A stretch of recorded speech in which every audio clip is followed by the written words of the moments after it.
Assalamualaikum warahmatullahi wabarakatuh. Halo, ketemu lagi di Basic Class with Bu Rizka.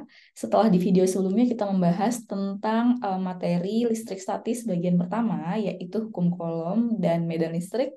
Kemudian di video kedua kita sudah bahas tentang pembahasan dari latihan soal tentang hukum kolom. Di video kali ini Ibu akan membahas tentang latihan soal dari yang materi medan listriknya. Jadi, seri listrik statis part 1 akan selesai di video yang ketiga ini.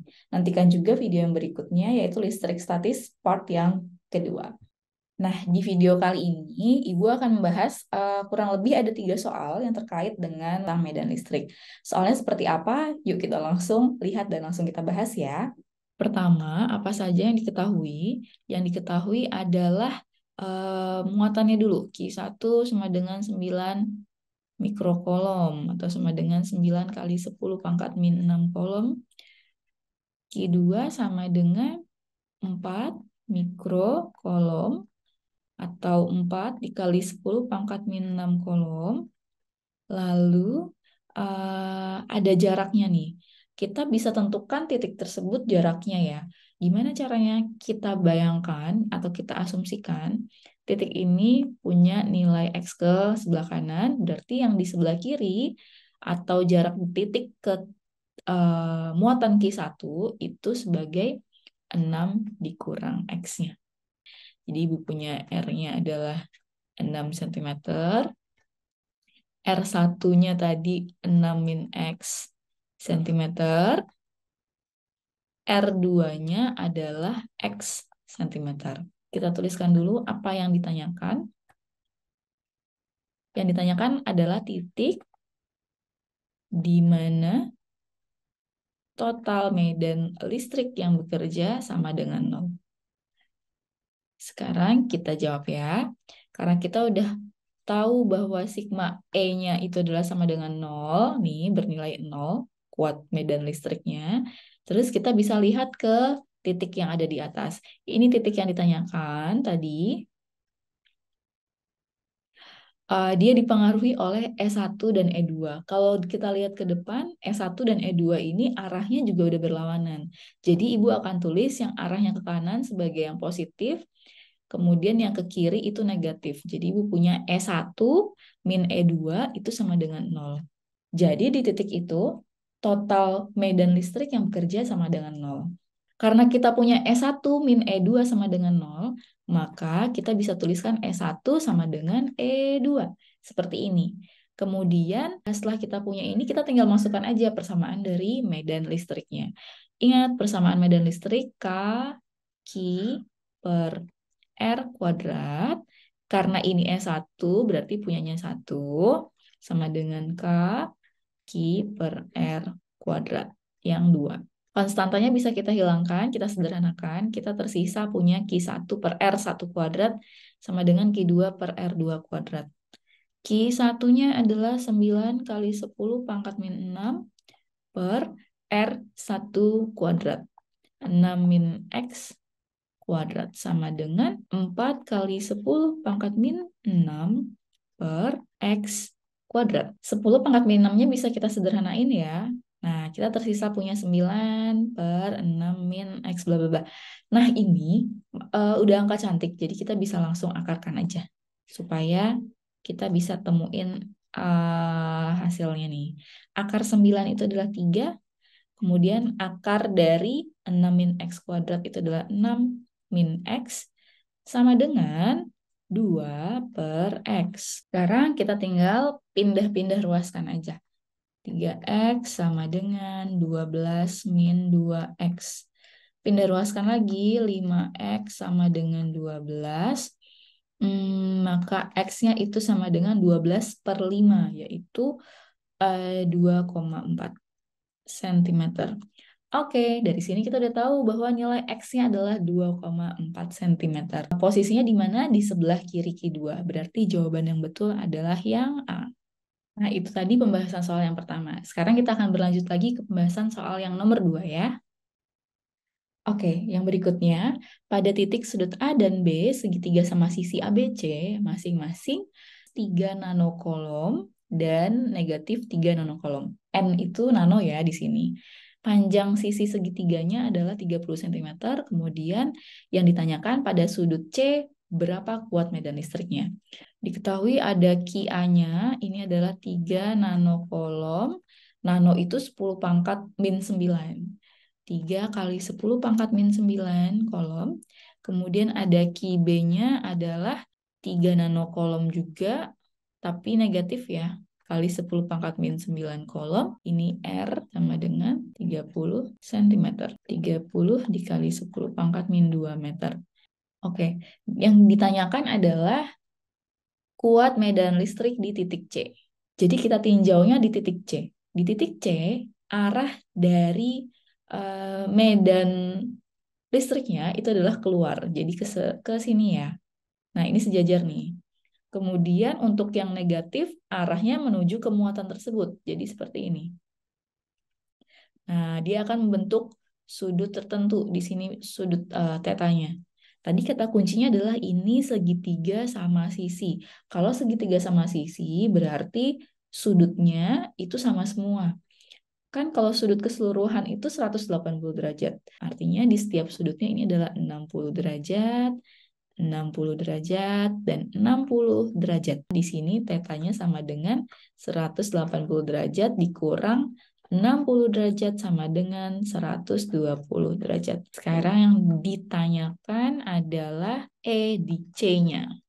Untuk mencari EC, kita harus cari tahu dulu E yang di sini. Ini adalah ECA, kemudian di sini ada EBC. Kita cari satu persatu dulu. Kalau udah ketemu angkanya, tinggal kita gunakan persamaan untuk mencari vektor dengan sudut tertentu.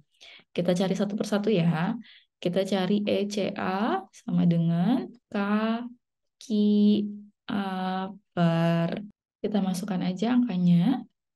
9 kali 10 pangkat 9 dikali QA 3 kali 10 pangkat min 9 per R-nya. R-nya tadi kan 30 kali 10 pangkat min 2 dikuadratkan.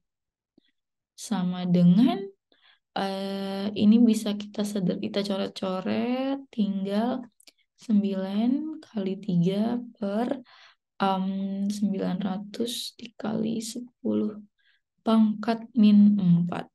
Coret, coret sama dengan 3 kali 10 pangkat 2 sama dengan 300 Newton per kolom. Kemudian kita cari juga EBC. EBC-nya di sini nilainya sama. Kenapa? Karena kita punya K-nya sama, kemudian QB itu nilainya juga sama, kemudian R-nya juga sama. Jadi EBC-nya itu juga sama-sama 300 Newton per kolom. Buat kalian yang penasaran, dicoba aja ya dengan cara yang sama seperti yang di atas. Kemudian kita punya ECA, kita punya ECB, sekarang waktunya kita menghitung berapa EC-nya. EC sama dengan ECA kuadrat ditambah ECB kuadrat ditambah 2 kali ECA kali ECB dikali cos tetanya. 300 pangkat 2 ditambah 300 pangkat 2 ditambah 2 kali 300 dikali 300 dikali cos 120 derajat. Sama dengan 90.000 ditambah 90.000 ditambah 2 kali 3 dikali 3. Itu 18. Nolnya 4. 180.000 dikali cos 120 derajat adalah min setengah. Jadi sama dengan 90.000 tambah 90.000 itu 180.000. Kemudian ini jadi negatif ya karena ketemu dikali dengan min setengah. 90.000 negatif dengan akar dari 90.000. Jadi 300 satuannya adalah Newton per kolom. per kolom. Berarti jawabannya adalah yang A. Udah 2 soal, sekarang kita akan bahas soal yang ketiga. Ini soal terakhir di pembahasan soal medan listrik. Nah, ini sekarang soal yang ketiga. Di soal ini ada partikel A dan B yang memiliki muatan. Muatannya masing-masing 8 mikrokolom dan 18 mikrokolom. Kita urutkan aja, QA-nya 8 mikrokolom, QB-nya, QB-nya adalah 18 mikrokolom. Ini berarti udah di luar kepala semua ya. 10 pangkat min 6, 1 mikro itu. Jika titik C yang terletak di antara partikel A dan B memiliki medan listrik sama dengan 0, berarti ini mirip soal yang pertama tadi. Ini adalah A, kemudian di sini ada B, ada titik C di tengahnya. Ini medannya sama dengan 0. Kemudian jarak dari A ke C ini adalah 2 cm. Yang ditanya ini, X-nya. Ini sama dengan berapa? Untuk menjawab, kita bisa gunakan persamaan yang tadi. Sigma E sama dengan 0. Jadi satunya ke sini, ini EB. Dan satunya ke kanan. Ini adalah EA. Yang ke kanan, EA dikurang EB sama dengan 0. EA sama dengan EB. EA-nya adalah K dikali QA per R A kuadrat sama dengan K dikali QB per RB kuadrat. K-nya bisa disederhanakan, dicoret. QA-nya adalah 8 kali 10 pangkat min 6 per 2 kuadrat sama dengan QB-nya adalah 18 kali 10 pangkat min 6 per RB-nya adalah X. Coret. Ini mungkin bisa disederhanain lagi. 4 bagi 2, 9. Mirip lagi ya sama yang tadi. Ini bisa langsung kita akarkan aja. Kita tuliskan ulang dulu aja deh di sini. 4 per 2 pangkat 2 sama dengan 9 per X pangkat 2. Jadi kalian harus peka sama angka-angka yang bisa diakarkan. Supaya nggak jadi panjang nanti jawabnya. Ini langsung kita akarkan aja. Sehingga terdapat 2 per 2 sama dengan 3 per X. Ketemu ya? Udah ya? X-nya sama dengan 3 cm. Berarti jawabannya adalah yang A. Nah, itu tadi contoh-contoh dari soal tentang medan listrik beserta pembahasannya. Semoga dengan pembahasan tadi kalian jadi lebih memahami bagaimana ketika kalian ketemu soal medan listrik dan bagaimana cara menyelesaikannya. Terima kasih sudah menonton dan jangan lupa tonton juga video-video lain yang terkait dengan listrik statis yang ada di channel Ibu. Terima kasih semuanya, semoga bermanfaat ya pembahasan hari ini. Wassalamualaikum warahmatullahi wabarakatuh. Dah.